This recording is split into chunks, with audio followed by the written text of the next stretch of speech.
الحمد لله رب العالمين وصلي وسلم على المبعوث رحمة للعالمين وعلى آله وصحبه أجمعين أما بعد. Voici le deuxième cours de l'explication du livre du noble Cheikh Saleh Al-Fawzan hafidhahullah ta'ala, les réponses profitables aux questions des méthodologies nouvelles, avec l'explication du noble Cheikh Ali Ramli hafidhahullah. Le sujet du cours aujourd'hui est l'innovation, sa réalité, son danger et le critère pour affilier une personne ou un groupe à celle-ci. La question posée au noble Cheikh Saleh Al-Fawzan hafidhahullah est: qui subira un châtiment plus sévère, les pécheurs ou les innovateurs? Le Cheikh répond hafidhahullah: les innovateurs sont plus châtiés, car l'innovation est plus grave que le péché. L'innovation est plus aimée par Shaitan que le péché, car le pécheur peut se repentir, tandis que l'innovateur ne se repent que très rarement. Il pense qu'il est sur la bonne voie, contrairement au pécheur qui sait qu'il est désobéissant et qu'il commet un péché. L'innovateur, quant à lui, croit qu'il est obéissant et qu'il est sur l'obéissance. C'est pourquoi l'innovation, qu'Allah nous en préserve, est pire et plus grave que le péché. C'est pour cela que le pieux prédécesseur mettait en garde contre le fait de s'asseoir auprès des innovateurs, car ils influencent ceux qui les côtoient et leur danger est très grave. Il n'y a aucun doute que l'innovation est plus mauvaise et plus grave que le péché, et que le danger de l'innovateur est plus grand pour les gens que celui du pécheur. C'est pourquoi les pieux prédécesseurs disaient: peu d'efforts dans la sunna est meilleur que beaucoup d'efforts dans l'innovation, et cela a été rapporté par Al-Marwazi dans As-Sunnah ainsi qu'Ibn Battah dans Al-Ibana d'après Ibn Mas'ud radiyallahu anhu. Commentaire du noble Cheikh Ali Ramli hafidhahullah. Il dit: la question porte sur lequel d'entre le pécheur et l'innovateur sera le plus châtié. Le Cheikh, qu'Allah le récompense, a répondu que les innovateurs subiraient un châtiment plus sévère que les pécheurs, et que l'innovation est pire que le péché. Et ceci est l'avis des pieux prédécesseurs, radiyallahu anhum. Et leurs paroles sont nombreuses à ce sujet. Parmi celles-ci, la parole de Sufyan al-Thawri, rahimahullah, dans laquelle il dit: l'innovation est plus aimée par Iblis que le péché, car on se repent du péché, mais de l'innovation, on ne se repent pas. Et cela montre l'une des différences entre l'innovation et le péché. Si nous comprenons cela, il est alors nécessaire de connaître la réalité de l'innovation. Nous disons donc: l'innovation concerne toute forme d'adoration par laquelle on cherche à se rapprocher d'Allah sans qu'elle ait de fondement dans le Coran et la Sunna et qui n'était pas pratiquée par les pieux prédécesseurs. Cela peut être une adoration dans les paroles, les actes ou la croyance. Ainsi, toute forme d'adoration par laquelle on cherche à se rapprocher d'Allah et qui n'a pas de fondement dans la législation divine est une innovation. Les dangers des innovations religieuses se manifestent sous plusieurs aspects. Le premier aspect, le danger pour l'innovateur lui-même. En effet, l'innovateur a commis une erreur et un grand péché, car l'innovation est un péché dont on ne se repent pas. L'innovateur le plus souvent ne se repent pas, sauf si Allah subhanahu wa ta'ala en décide autrement, car il pense être dans le vrai. Il fait partie de ceux, comme Allah a dit, traduction du sens rapproché, ceux dont l'effort dans la vie présente s'est égaré alors qu'ils s'imaginent faire le bien. Comment pourrait-il se repentir alors qu'il croit se rapprocher d'Allah subhanahu wa ta'ala par cette action et se considère en train de faire le bien? Il ne se repentira pas à moins qu'Allah ne le veuille autrement. Quant aux pécheurs, et on veut dire ici, par péché, on entend ceux qui ne sont pas des actes de mécréance et ne constituent pas des innovations, comme l'adultère, le vol et autres. Il sait en lui-même qu'il commet un péché, c'est-à-dire que le pécheur sait en lui-même qu'il commet un péché, et que ce qu'il fait ne satisfait pas Allah. Peut-être qu'un jour il se repentira et reviendra vers Allah subhanahu wa ta'ala et demandera pardon et se repentira. Et tout sera terminé. C'est là le premier aspect du danger de l'innovation. Le deuxième aspect réside dans le fait que l'innovation est un changement de la religion d'Allah, ce qui est encore plus dangereux. Quant au péché, il n'implique pas de changement de la religion d'Allah. La religion est préservée et tout le monde te dira ceci est licite ou ceci est illicite. Mais l'innovation constitue un changement de la religion d'Allah et le fait d'inventer une nouvelle religion qu'Allah subhanahu wa ta'ala n'approuve pas et ne veut pas. De la même manière qu'Allah subhanahu wa ta'ala a voulu que nous l'adorions, il a également voulu que nous l'adorions de la manière qu'il aime et approuve, et non pas selon nos désirs.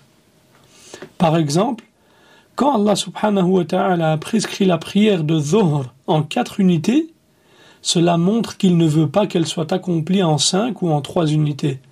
Il en va de même pour les autres actes d'adoration. Si Allah subhanahu wa ta'ala a prescrit une forme d'adoration, cela indique qu'il veut que nous nous rapprochions de lui de cette manière et de cette façon. Par contre, ce qu'il n'a pas prescrit signifie qu'il ne veut pas que nous nous rapprochions de lui par celle-ci, même si nous pensons qu'elle est bonne. Ainsi, le plus grand danger de l'innovation est qu'elle représente un changement de la religion d'Allah. Regardez donc certaines personnes qui ont ouvert les portes des innovations, sans les combattre, cherchant à se rapprocher d'Allah à travers celles-ci. Prenez par exemple les chiites et les soufis. Ce sont 2 grands exemples dans cela. Ils ont ouvert les portes de l'innovation à eux-mêmes et ont commencé à commettre toutes sortes d'innovations jusqu'à ce que cela devienne une nouvelle religion pour eux, au point que l'on trouve à peine chez eux quelque chose de la religion d'Allah, telle qu'elle a été prescrite dans son livre et dans la sunna de son prophète sallallahu alayhi wa sallam, sauf de rares exceptions.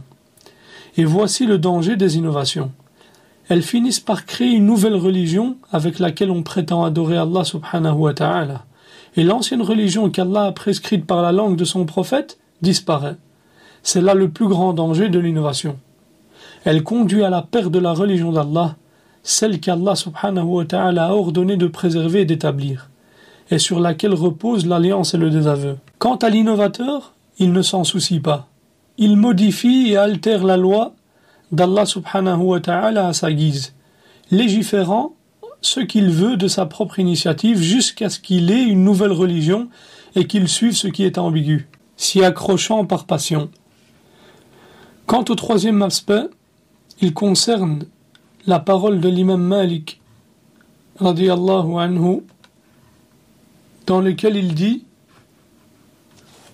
l'imam Malik rahimahullah a dit: quiconque innove dans l'islam une innovation qu'il considère comme étant bonne a certes prétendu que Mohammed sallallahu alayhi wa sallam a trahi le message, car Allah subhanahu wa ta'ala dit dans le Coran, traduction du sens du verset: aujourd'hui j'ai parachevé pour vous votre religion, et ensuite l'imam Malik dit, ce qui n'était pas considéré comme une religion à ce moment-là ne peut pas l'être aujourd'hui. Et ceci est correct. D'où vient donc cet innovateur avec cette nouvelle forme d'adoration? Si elle avait été légitime, le prophète sallallahu alayhi wa sallam l'aurait enseigné. Le fait qu'il ne l'ait pas enseigné et que l'innovateur affirme qu'elle est légitime implique que Mohammed sallallahu alayhi wa sallam aurait trahi le message et ne l'aurait pas complètement transmis.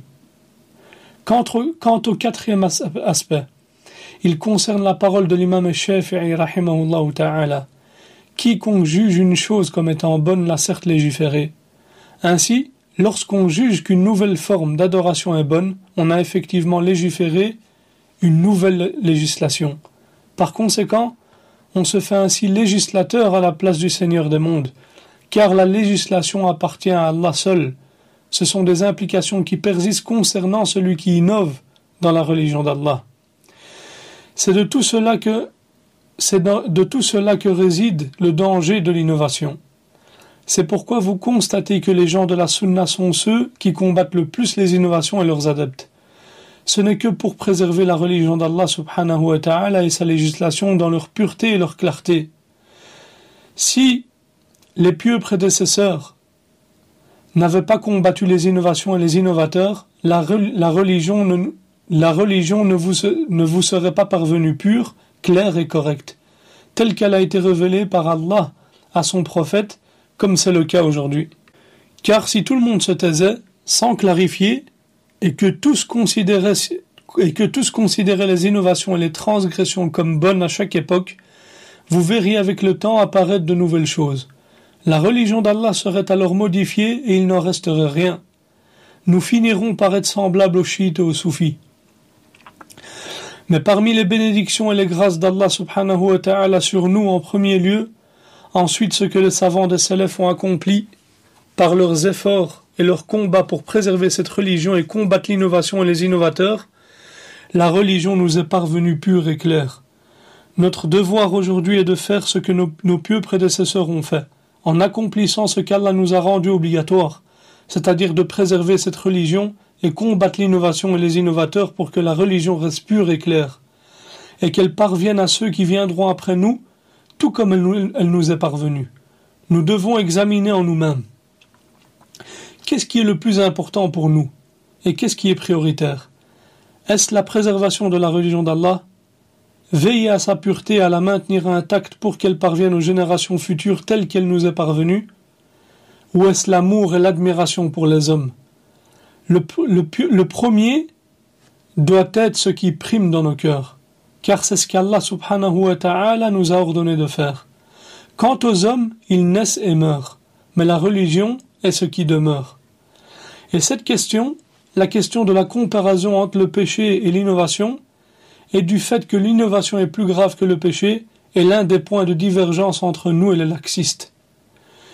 Les laxistes, bien qu'ils considèrent l'innovation comme grave, ils estiment cependant que l'innovateur est dans une meilleure situation que le pécheur. C'est ce que nous observons dans la réalité. Car pour eux, l'innovateur est toujours excusé. Ils disent de lui qu'il a fait un effort d'interprétation, mais s'est trompé. C'est leur argument. C'est pourquoi ils le soutiennent. L'âme s'assoit avec lui, le défendent et combattent celui qui suit la sunna et met en garde contre lui et contre sa voix. Et c'est l'un des principes fondamentaux qui nous différencie des mumayya'a, c'est-à-dire des laxistes.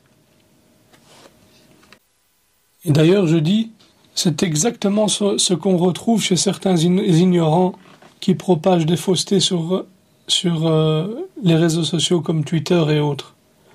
Vous pouvez lui apporter 1000 preuves concernant les erreurs de son cher, ceci dit, il va toujours trouver des excuses. Allahul Musta'an. Ensuite, le cher dit, ces personnes en réalité, soit n'ont pas compris le sens du suivi, c'est-à-dire l'ittiba', que nous devons suivre et qu'Allah nous a imposé, qui est le fondement de notre méthodologie, soit elles l'ont compris, mais cherchent à tromper ceux qui les entourent. Comment peut-on concilier le suivi avec l'effort d'interprétation? Dans des questions où le suivi est obligatoire. Il n'est permis à personne de faire un effort d'interprétation dans ces questions, car il nous est obligatoire de suivre. Par exemple, on ne peut pas dire « le Ash'ari a fait un effort d'interprétation en niant les attributs d'Allah, et il a certes commis une erreur. » N'a-t-on pas ordonné à cet Ash'ari de suivre le livre d'Allah, la sunna de son prophète sallallahu alayhi wa sallam, ainsi que la voie des pieux prédécesseurs? N'a-t-on pas ordonné aux Kharijites de suivre le livre d'Allah, la sunna de son prophète et la voie des compagnons? Pourquoi alors ont-ils contredit cela et se sont-ils engagés dans l'effort d'interprétation? Ces personnes ont fait un effort d'interprétation dans un domaine où elles étaient tenues de suivre, contredisant ainsi la méthodologie qui leur avait été imposée et ne sont donc pas excusées.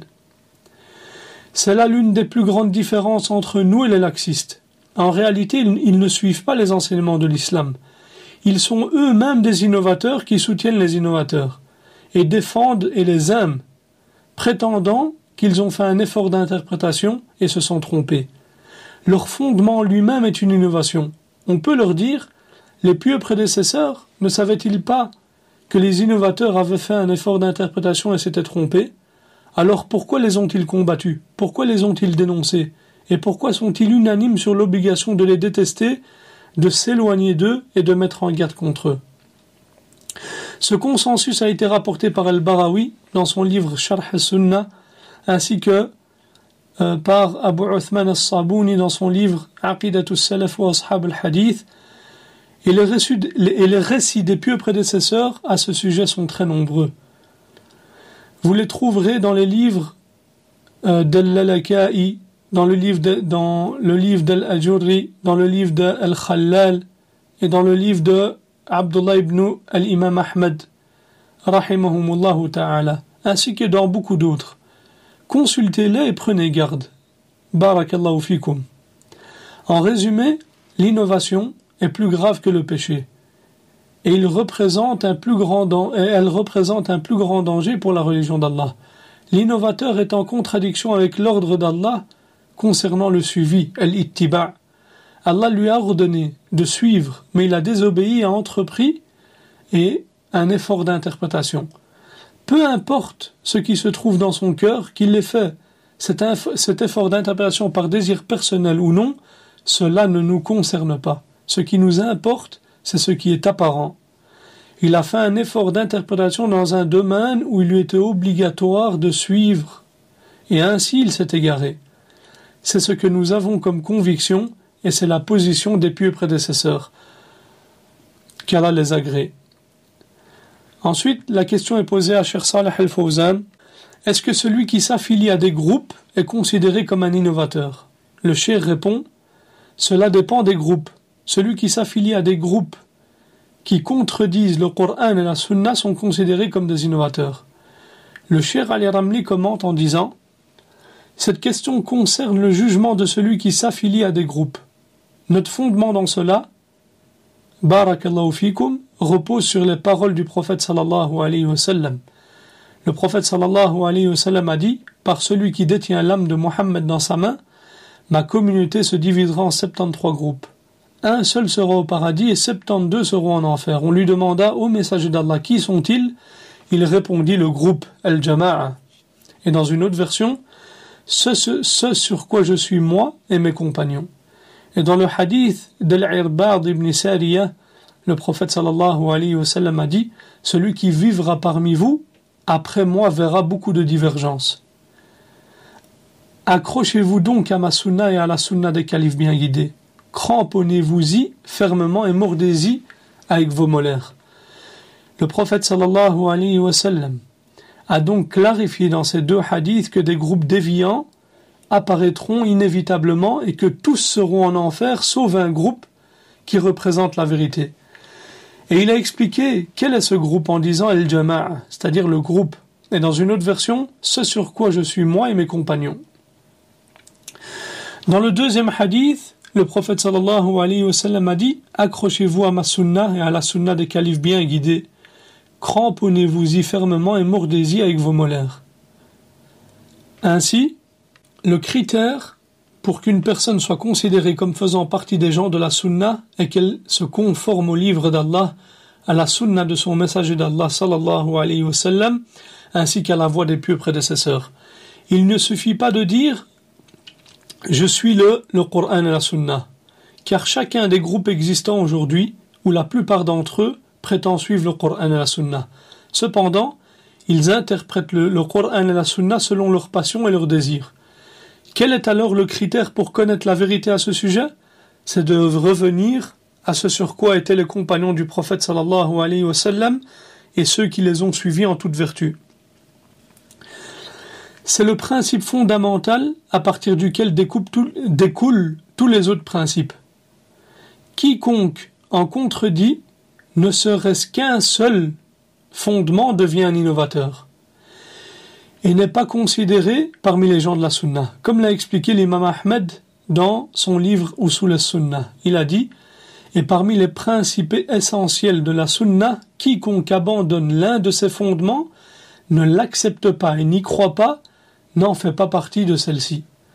Cela montre clairement qu'il existe des principes fondamentaux de la sunna et du groupe. Et c'est en réunissant ces fondements qu'une personne est sunnite. Et c'est en les délaissant, ne serait-ce qu'un seul fondement, qu'elle sera considérée comme étant innovatrice. Ce sont ces fondements qui servent de critères et de balance. Si quelqu'un les adopte, y croit et met en pratique ce qu'ils impliquent, il est alors sunnite. S'il en contredit un seul, il est innovateur. Telle est la conclusion des propos de l'imam Ahmed, et les savants, ainsi que les salafs, ont rassemblé ces principes dans les livres de croyance. Parmi les paroles de Salaf, il y a celle de Sufyan ibn Uyayna rahimahullah, comme on trouve dans sa croyance rapportée par Al-Lalaka'i avec sa chaîne de transmission. Il dit rahimahullah, la sunna est constituée de 10 fondements. Celui en qui ces fondements sont réunis a certes complété la sunna, et celui qui en abandonne un seul a abandonné la sunna. De même que la parole de l'imam al-Barbahari dans son livre Sharh al-Sunnah, il dit rahimahullah, il n'est pas permis à un musulman de dire un tel est un adepte de la sunna jusqu'à ce qu'il soit certain que les caractéristiques de la sunna se sont réunies en lui. On ne peut le considérer comme un adepte de la sunna que lorsque toutes les caractéristiques de la sunna se trouvent réunies en lui.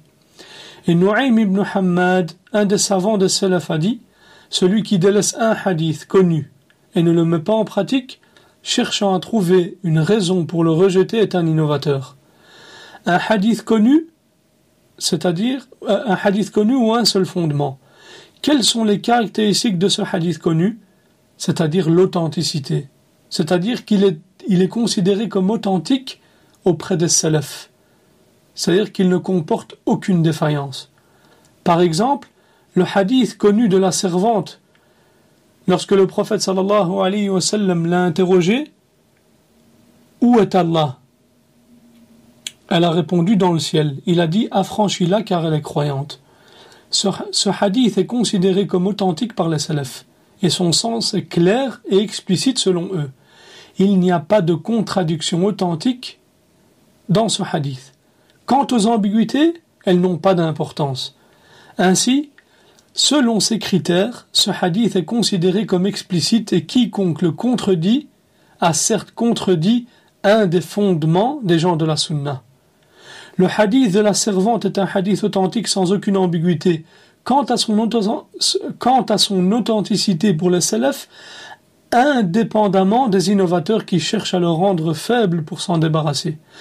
Même les anciens innovateurs ne le rendaient pas faible, mais cherchaient plutôt à altérer son sens. Cependant, depuis que les gens ont osé s'attaquer à la religion d'Allah, ils ont commencé récemment à le rendre faible. En résumé, ce hadith est authentique et incontestable selon les salafs. C'est cela le critère, qu'il soit authentique selon les salafs, indépendamment des avis des générations qui sont venues après les 3 premières générations et des innovateurs, à qui nous ne prêtons aucune attention. De plus, l'indication de l'élévation d'Allah ne fait l'objet d'aucune divergence auprès des salafs.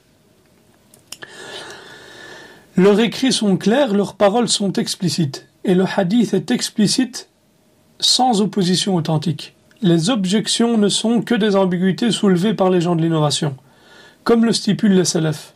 Et ce n'est pas nous qui jugeons en ces matières, mais ce sont plutôt eux qui le font. Et nous nous contentons de revenir à eux, car Allah subhanahu wa ta'ala nous a certes ordonné de les suivre. Donc, celui qui rejette ce hadith, qui est bien connu des salafs, ne le met pas en pratique et cherche à trouver une raison pour le rejeter est un innovateur. Et c'est le critère pour qualifier une personne d'innovateur, que ce soit une question de croyance ou non.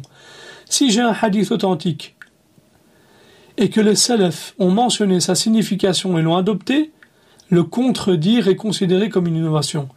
Quant aux questions d'ijtihad, elles sont bien connues chez les salafs, tout comme les fondements sont bien connus. Il vous suffit donc d'apprendre pour les connaître.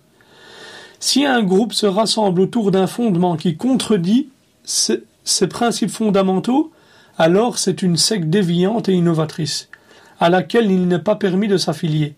Quiconque y adhère est considéré comme faisant partie d'eux. Et c'est le jugement d'Allah à l'égard des gens. Toute personne qui s'affilie à un groupe fait partie de celui-ci et prend les mêmes jugements que celui-ci. Allah subhanahu wa ta'ala dit dans le Coran, et quiconque parmi vous s'allie à eux, il est alors des leurs. Et ceci est le jugement d'Allah, non le nôtre. L'amour, la haine et l'affiliation déterminent le jugement qui s'applique sur la personne en fonction du groupe auquel elle s'affilie. De cette manière, une personne devient un innovateur et le groupe devient une secte indépendante des autres sectes. Par exemple, les frères musulmans, les Ikhwan al-Muslimin, ont établi pour eux-mêmes des fondements corrompus par leur interprétation, tout comme le groupe des Tablighs. Et ils se sont réunis autour de ces fondements, se sont alliés et se sont désavoués en fonction de ceux-ci, devenant ainsi une secte déviante, tout comme les Sururi et les Qutbiyin. Il est essentiel de noter un dernier point. Lorsque vous regardez le fondement professé par les innovateurs ou les sectaires, ne vous concentrez pas uniquement sur le terme utilisé, mais comprenez ce qu'ils veulent dire par ces propos. Par exemple, lorsque vous entendez des termes comme tawhid ou adl, justice, ou ordonner le bien, interdire le mal, comme chez les Mu'tazila, en lisant ces termes, vous pourriez penser qu'il n'y a rien de mal à première vue.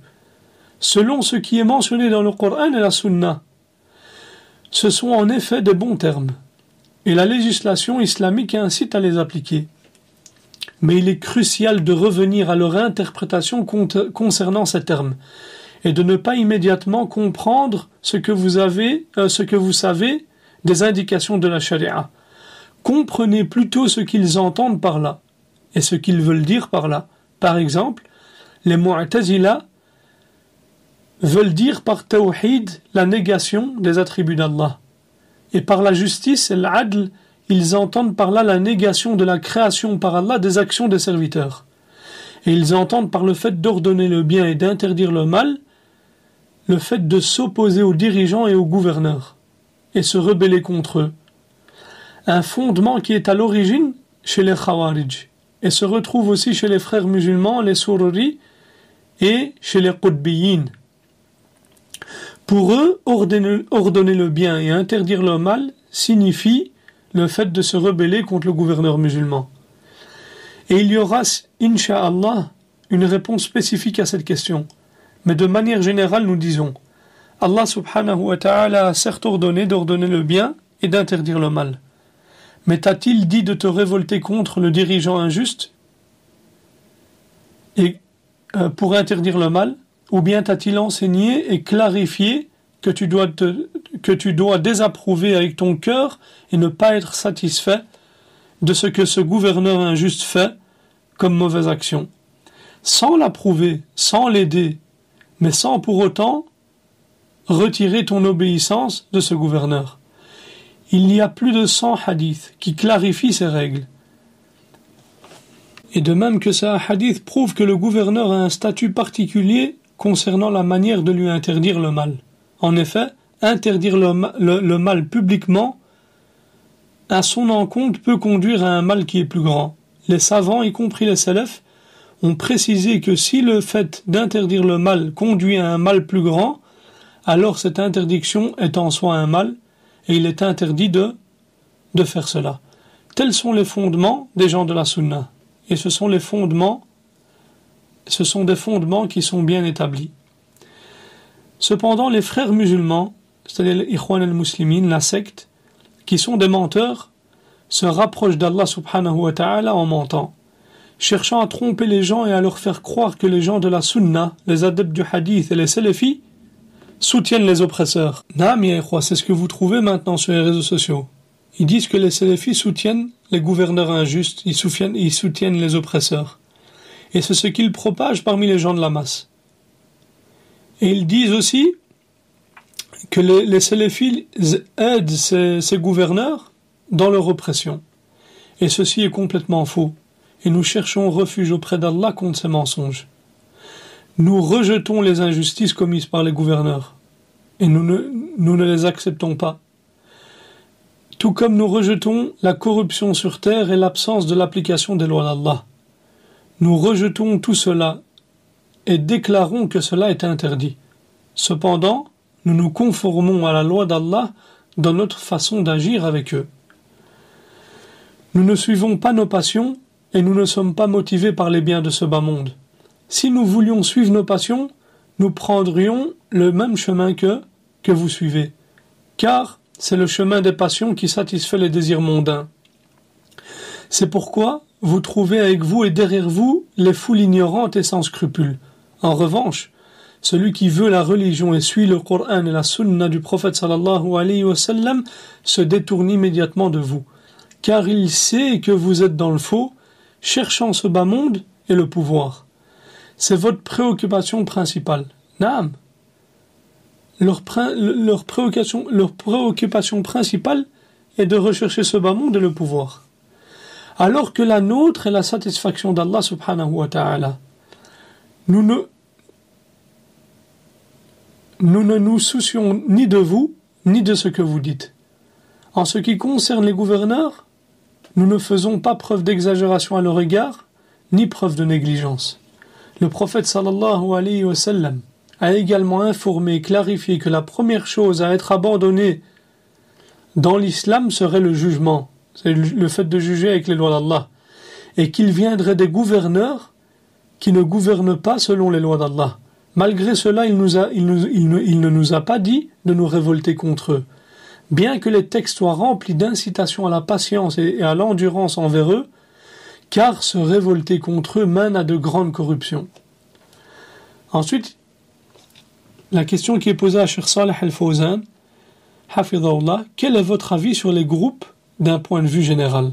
Le Cheikh répond, Hafidhahullah, quiconque s'écarte du groupe des gens de la Sunna est un égaré. Nous n'avons qu'un seul groupe, celui des gens de la Sunna. Celui qui s'oppose à ce groupe s'oppose à la voie du prophète sallallahu alayhi wa sallam. Nous disons également que quiconque s'écarte des gens de la Sunna sera considéré comme faisant partie des gens des passions. Les erreurs varient dans leur jugement, entre l'égarement et le tekfir, le fait de faire sortir de la religion, selon leur gravité et leur éloignement ou proximité de la vérité. Le Cheikh Ali Ramli Hafidhahullah commente en disant: la question posée ici est: quel est votre avis sur les groupes? Donc les groupes égarés, enfin les groupes d'un point de vue général. Le Cheikh dit: nous avons appris précédemment qu'il n'y a qu'un seul groupe dans la vérité et qu'il n'y a qu'un seul droit chemin. Et cela a été clarifié par notre Seigneur dans le Coran et expliqué par notre prophète sallallahu alayhi wa sallam dans sa sunna. Il l'a illustré de manière claire et précise, ne laissant aucune ambiguïté.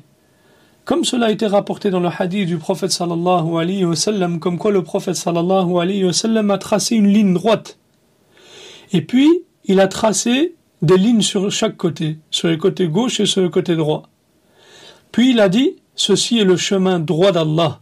Cela indique qu'il n'y a qu'un seul chemin. Ensuite, le prophète sallallahu alayhi wa sallam a dit: et ces chemins, sur les côtés, derrière chacun d'eux se trouve un démon qui appelle à celui-ci. Puis le prophète sallallahu alayhi wa sallam a récité la parole d'Allah: et voilà mon chemin dans toute sa rectitude, suivez-le donc, et ne suivez pas les sentiers qui vous écartent de sa voie. Allah a ainsi utilisé le singulier pour le chemin en disant mon chemin, car il n'y a qu'un seul chemin, et il a utilisé le pluriel pour les chemins de l'égarement, en disant les chemins, car ce sont de nombreux chemins différents. Et le prophète sallallahu alayhi wa sallam a également clarifié cela dans un autre hadith où il dit sallallahu alayhi wa sallam: par celui qui détient l'âme de Mohammed dans sa main, ma communauté se divisera en 73 groupes, un seul au paradis, et 72 seront en enfer. On lui a demandé au messager d'Allah: qui sont-ils? Il répondit: al-jama'a, c'est-à-dire le groupe. Et dans une autre version: ce sur quoi je suis moi et mes compagnons. Cela montre à travers ces textes et d'autres qu'il n'y a qu'un seul droit chemin et une seule vérité, et que la communauté sauvée auprès d'Allah et le groupe victorieux sont un seul groupe. Comme l'a dit le prophète sallallahu alayhi wa sallam dans un hadith authentique: il y aura toujours un groupe de ma communauté apparent sur la vérité. C'est donc un seul groupe. Et ceci est une évidence qui ne comporte aucune ambiguïté. Quiconque adhère au fondement de ce groupe, c'est-à-dire des gens de la Sunna, en fait partie. Comme l'ont mentionné l'imam Ahmed et Nu'aym ibn Hammad dans les propos précédents. Cependant, quiconque contredit un seul de ces fondements est un innovateur. Yani, il est considéré comme un innovateur égaré qui s'oppose à ce groupe et divise la communauté des musulmans. Yani la communauté musulmane. Car Allah subhanahu wa ta'ala nous a ordonné de nous rassembler sur cette voie. Et il ne nous a pas ordonné de nous rassembler simplement pour le rassemblement en soi. Notez la différence ici entre la compréhension de nombreux genres du commun et des sectaires, et ce qu'Allah subhanahu wa ta'ala a voulu pour nous par le fait de se rassembler. Il y a une grande différence entre ce que les gens disent dans le rassemblement. Quand les gens vous disent il faut que les musulmans se rassemblent, il faut qu'ils s'unissent et autres, et en réalité ce qu'Allah subhanahu wa ta'ala a voulu pour nous par le fait de nous rassembler. En vérité, il nous a ordonné de nous unir sur la vérité. Pas de simplement nous unir, mais plutôt nous unir sur la vérité, et non sur n'importe quel rassemblement. Allah subhanahu wa ta'ala dit dans le Coran « Et attachez-vous tous ensemble au câble d'Allah et ne vous divisez pas ». Le sens est de s'attacher fermement au câble d'Allah, qui est son livre et la sunna du prophète sallallahu alayhi wa sallam, ainsi que sa législation sur laquelle étaient les pieux prédécesseurs. Cramponnez-vous-y fermement et unissez-vous autour d'elle, et ne vous divisez pas. C'est cela le rassemblement qui est demandé, c'est-à-dire un rassemblement sur la vérité. Quant au rassemblement sur le bien et le mal, alors celui-ci est rejeté. Lorsque le prophète sallallahu alayhi wa sallam est venu à Quraysh, ils étaient unis, mais il les a séparés en les guidant vers la vérité, distinguant le vrai du faux. Omar a été surnommé Al-Farouq, parce qu'il distinguait le vrai du faux. Le Coran est appelé Furqan, parce qu'il distingue le vrai du faux. Distinguer entre le vrai et le faux est donc nécessaire, tout comme faire la différence entre les gens de la vérité et les gens du faux. Ceci est une obligation religieuse. Allah subhanahu wa ta'ala dit dans le Coran « Afin que périsse après avoir reçu une preuve manifeste celui qui devait périr, et que vive après avoir reçu une preuve manifeste celui qui devait vivre. » Contrairement à la méthode des laxistes, qui cherchent à rassembler les gens, qu'ils soient sur le droit chemin ou sur les voies de l'égarement. Qu'Allah subhanahu wa ta'ala nous en préserve. L'objectif est que chaque individu suive la voie des pieux prédécesseurs et est avec ce groupe victorieux et le groupe sauvé, selon leur fondement et leur chemin. Quiconque contredit un seul fondement ne fait pas partie d'eux. Toute communauté qui se rassemble sur un fondement contraire au fondement des gens de la sunna est une secte parmi les sectes égarées, et il n'est pas permis pour le musulman de s'y affilier. Quiconque s'y affilie en fait partie et prend le même jugement qu'eux. Si le fondement qu'ils ont contredit est considéré comme une mécréance, il sera alors déclaré comme étant un mécréant. Mais si cette erreur est une innovation, alors le groupe en question est alors déclaré comme un groupe innovateur. Et quiconque s'y affilie est considéré comme un innovateur, comme les groupes égarés, tels que les frères musulmans, les Ikhwan al-Muslimin, les Tablir, les Qutbiyin, les Suruliyin et autres que cela. Et pour ceux qui souhaitent un détail sur les fondements de ces sectes et ce dans quoi ils contredisent les gens de la Sunna, qu'ils lisent les livres des gens de la Sunna qui ont été écrits dans ce domaine.